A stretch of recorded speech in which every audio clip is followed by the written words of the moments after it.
से क्षेत्र होना चाहिए, सकारात्मक होना चाहिए। आज के समय में हम देख रहे हैं कि हर बच्चा मोबाइल में और कई ऐसी चीज़ों में अपने आप को व्यस्त कर दे रहा है, जिससे उसका मेन जो लक्ष्य होता है जीवन का, वो कहीं ना कहीं प्रभावित हो रहा है। आपके जो शिक्षक हैं वो काफ़ी संघर्ष से आपको पढ़ा रहे हैं, तमाम विपरीत परिस्थिति के बीच पढ़ा रहे हैं। अभी एक शिक्षक बता रहे थे कि बरामदे में बच्चों को पढ़ाना पड़ता है, आप पढ़ते हैं, उस विपरीत परिस्थिति में शिक्षक भी पढ़ा रहे हैं, तो उनकी मेहनत को भी कम नहीं आंका जा सकता है।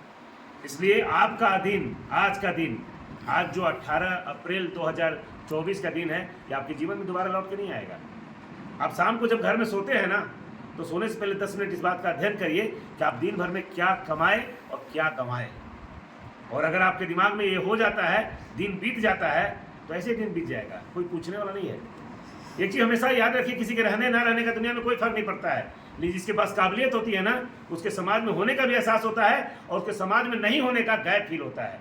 तो अपने आप को वहाँ खड़ा करना चाहती हैं या लोग, बहुत सारे लोग हैं देश की 140 करोड़ की आबादी में, कौन किसको जानता है, लेकिन कुछ लोग हैं जिनको सबको जानता है। नरेंद्र मोदी को सबको जानता है, APJ अब्दुल कलाम को सबको जानता है, इंदिरा गांधी को लोग जानते थे। तो वैसी चीज़ें आपके बीच से भी निकल सकती है।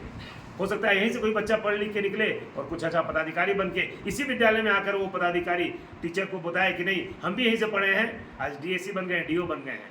तो किसी के पास स्पेशल पंख नहीं होता है, 4 हाथ पैर नहीं होता है, आपके पास भगवान ने अवसर दिया है। और कभी भी इस बात का एहसास आप ना होने दें कि हम अभाव में जी रहे हैं। अभाव का जो प्रभाव होता है ना, वो आपकी मानसिकता को इतना कुंठित कर देगा कि आप सफलता के मुकाम को तो छोड़ दीजिए, आप जीवन में सामान्य तरीके से भी नहीं चल पाएंगे। इसलिए एक चीज़ को हमेशा समझ लीजिए, संघर्ष बहुत है जीवन में, लेकिन उस संघर्ष के रास्ते को बहुत आसानी से तय किया जा सकता है अगर गति को निश्चित कर लिया जाए कि कुछ करना है। आप अपने समय का महत्व समझिए, आप समय को बर्बाद होने से बचाइए। आप अपने घर में माँ बाप को सहयोग करिए, वहाँ भी समय दीजिए। बच्चों के जिम्मेवारी में जो काम होता है पढ़ने का, वो पढ़िए, क्योंकि आपके माँ बाप, मैक्सिमम बच्चे के माँ बाप तो गांव के होंगे, कोई बहुत बड़े पदाधिकारी के तो बच्चे होंगे नहीं आप। तो माँ बाप ने जो खोया है वो सपना आप में संजो के रखा है। माँ बाप का सपना है आप, माँ बाप का लक्ष्य है आप, माँ बाप का वो मंजिल है आप, जिसको अंत में उस सफलता में देखना चाहता है। तो आपका जीवन केवल खुद का जीवन नहीं है, आपकी एक सफलता से कितने लोग खुश होते हैं।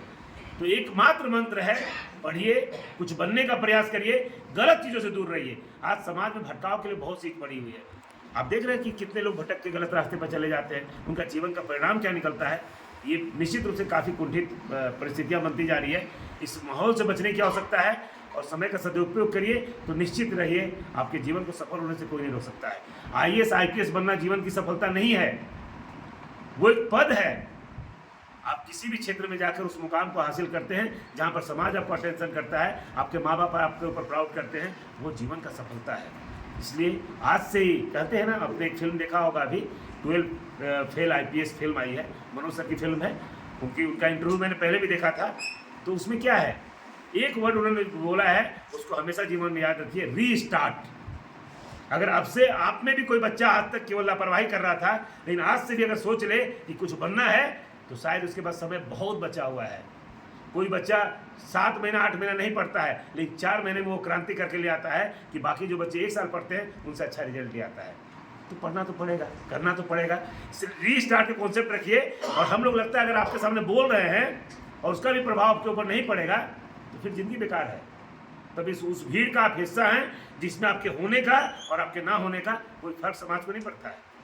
लेकिन अगर आप हैं और आपके होने का एहसास है, तो आपका परिवार भी खुशहाल है, आपका समाज भी खुशहाल है। और हम जो यहाँ खड़े हैं, आप जिन बच्चों को देख रहे हैं, कल अगर आप कहीं मुकाम पर मिलिएगा और कल कहिएगा कि सर एक दिन आप हमारे स्कूल में आए थे, हम आपको सुने थे, आप हमारे स्कूल में कुछ बोल रहे थे, तो उस दिन हमें भी खुशी होगी कि शायद हमारे बोलने का कोई प्रभाव पर पड़ा।